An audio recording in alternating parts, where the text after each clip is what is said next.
You are listening to the Scars and Guitars podcast series, which syndicates for the A-List Online.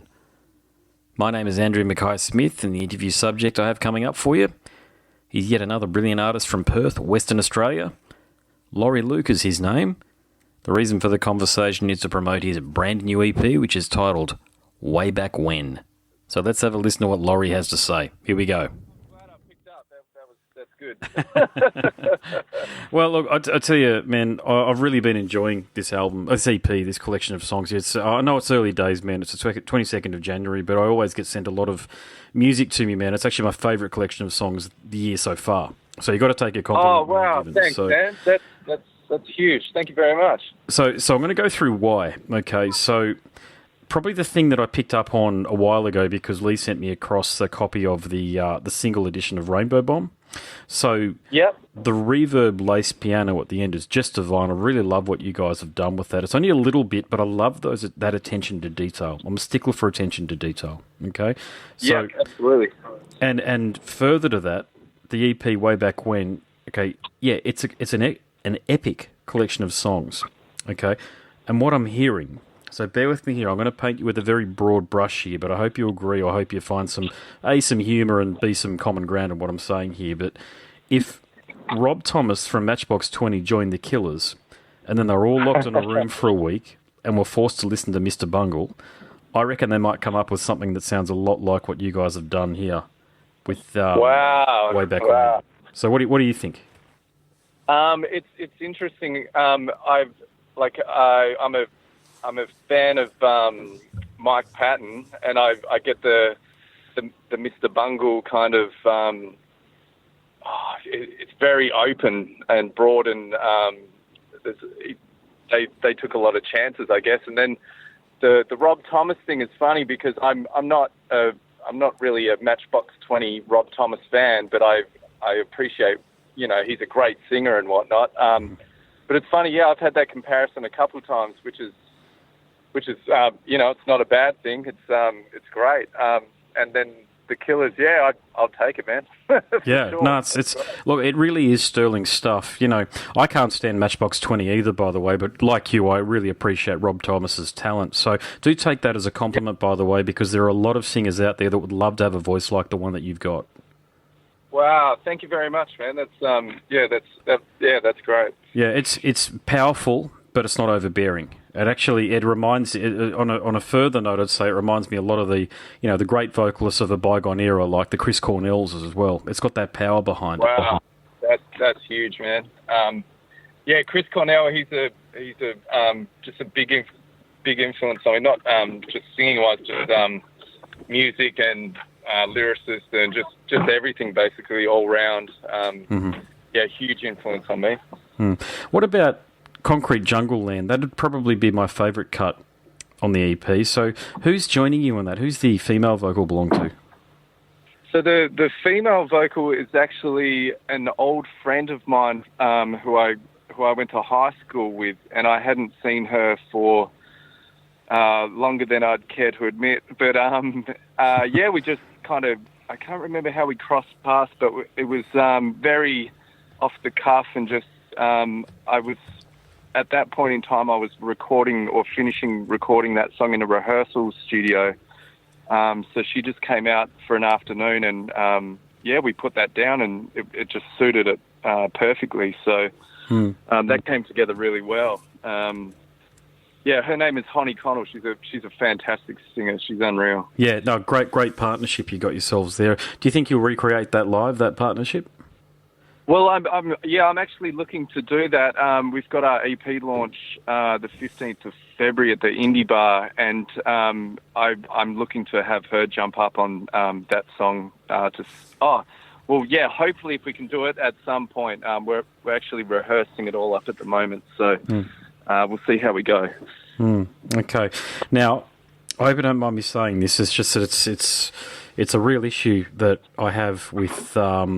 It's just the internet age, okay? So you've got such an outstanding release here, an EP here that I think really should be listened to by a hell of a lot more people than, unfortunately, it probably will be, mate. So what's your idea for promotion? Like, how do you plan on getting it onto Spotify playlists and on Apple Music playlists and the like? Because I know all that stuff costs money to get that sort of promotion behind it, man. But I really do feel as though you've got a really strong collection of cuts here, man, that won't look out of place on almost any decent modern rock and pop playlist. It's absolutely 100% correct. Like it's tough. I think with technology, there's always a catch-22 for whatever you gain, you lose other possibilities, I guess. But at the same time, I've hooked up with obviously Adam from Firestarter, so he's kind of looking after the online distribution side of things, and I'm just trying to get the name out as much as possible and playing live's our main thing. We've got a really solid live show, and yeah, just basically pushing as hard as much as possible. Yeah. And it's not an easy thing, but I'm well aware and realistic of what the reality of the situation in the music business. Yeah. Well, what about touring abroad? Because I do feel pretty strongly about these songs, man. So do you think you'll be able to say, a couple of songs in Europe or a couple of gigs in Europe and maybe even some in North America? Is that even potentially on the horizon? If any opportunity ever arose like that, I would definitely grab it and go for it at 100%. We're definitely looking at getting over to the East Coast.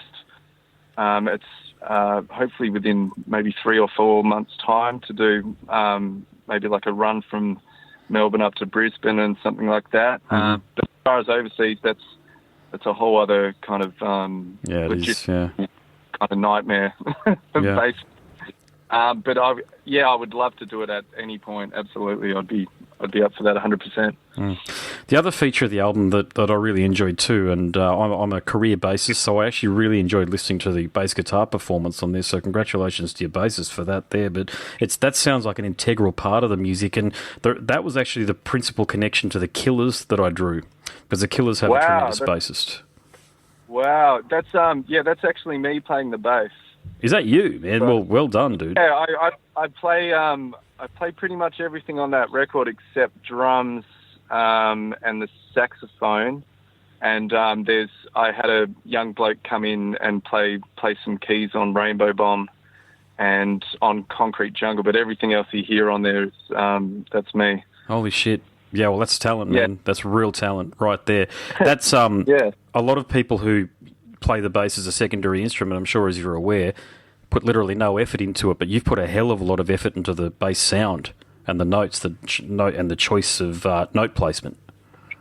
Yeah, I really tried to lock in with the drums as much as I could and have space between notes and just make it interesting as everything else on the record, basically, just to have that solid bed to build upon, So, I appreciate the compliment. That's great.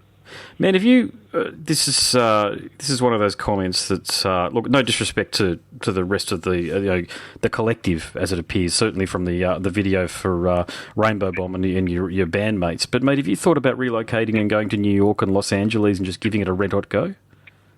I would love to. I've actually got I've got a pretty young family at the moment, so that would be kind of a tough thing to do. But like I said, I'm definitely at a point where I'm open to any opportunity that kind of rears its head at some point. Hopefully, fingers crossed. So, I'm quite open to it. But at the same time, there's reality and there's paying bills and raising kids and all that kind of stuff as well. So no, I'm hearing you. I'm in the same position. Yeah, I know it'd be a massive it's just obstacle. A balancing act, Yeah. Look, it is, and you got to do. You're clearly a born musician, mate. So you got to do what you do, right? And I think it's the fact that with all of those commitments and pressures, family, job, bill paying, all that stuff you mentioned, mate, that you can still find the time to play music is a wonderful thing. It's a real credit to your commitment. Yeah, thank you very much. It's just something it's not really it's just something you do, you know. If I don't do it, I go a little bit stir crazy, I guess. So I know the feeling. Yeah, and with that, with this record, like I've been recording and playing for quite a while, but I've never actually released anything to this extent online and had a bit of PR and stuff like that. So it's pretty much my fifth or sixth album, to be honest. But it's just the first one that I've actually released. Oh, right, okay. So you actually were releasing, you were recording things and putting them together, but you hadn't actually released them prior to this? Well, no, I hadn't. And they weren't scratch pieces or anything like that. These are fully mixed and mastered and complete albums and records that I've kind of just... I don't know too much about yourself musician-wise, but you get to the point of, at the end of recording, you're so sick of the songs that you've just got to move on to the next collection. That's basically what I've been doing. But with this set, I really pushed myself musically with different instrumentation and stuff like that. So I wanted to put it out. And yeah, here we are. Yeah, I think what you said is very true if you've got a very fertile creative wellspring, okay, which you clearly do. I've noticed that because I go through periods where I've got nothing, and the worst songs that I would have created during my creatively fertile period, I would have given my little pinky toe to create again in the periods where I haven't felt creative. But you've clearly got a connection to your creative muse, so you can almost draw on it from the sounds of things whenever you like. It's just got to be, the circumstances have got to be right for you then to release the music, I take it. Yeah, absolutely. That's a huge thing as well, because obviously to release it, it's money, which is time, and then there's everything else. So it's absolutely everything's about timing. So I'm quite happy getting it, like just getting to a point where I can see it's on Spotify and it's available. That's just a huge win alone. Even if nobody listens to it, I actually put out a record, you know, and that's got to be enough for me because, I know how it is. I've done shows where I've travelled 6 or 7 hours to play to 4 people watching football. Yeah, and everyone does. And it's horrible. It's soul crushing, but at the same time, I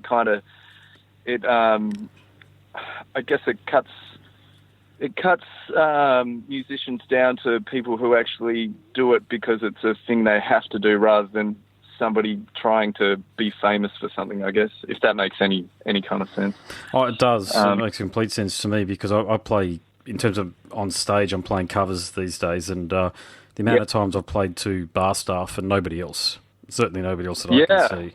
But to your point, they're the nights where you really you've almost got to be thankful that you even get to do them, I think. I mean, I know it's tough. You say you're travelling 7 or 8 hours to get to a gig, and then you've got, you know, people who are completely indifferent and the like. But what do you do, though? I mean, if you're a musician, you've just got to keep trucking.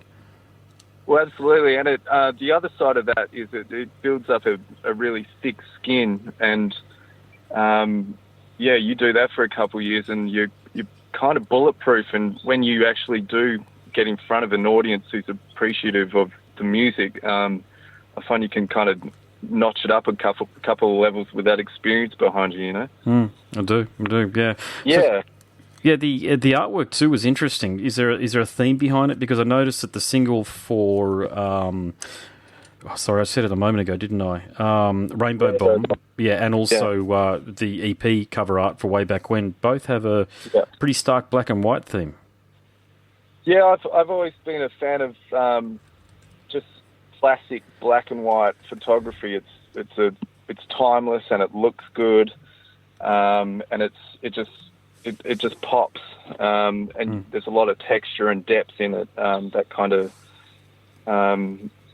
I don't know. It's just something I'm really drawn to, and I actually had that in my head for a while before we kind of whittled down where we were actually going with the artwork. So, that's something I'll probably be sticking with for a while anyway. Cool.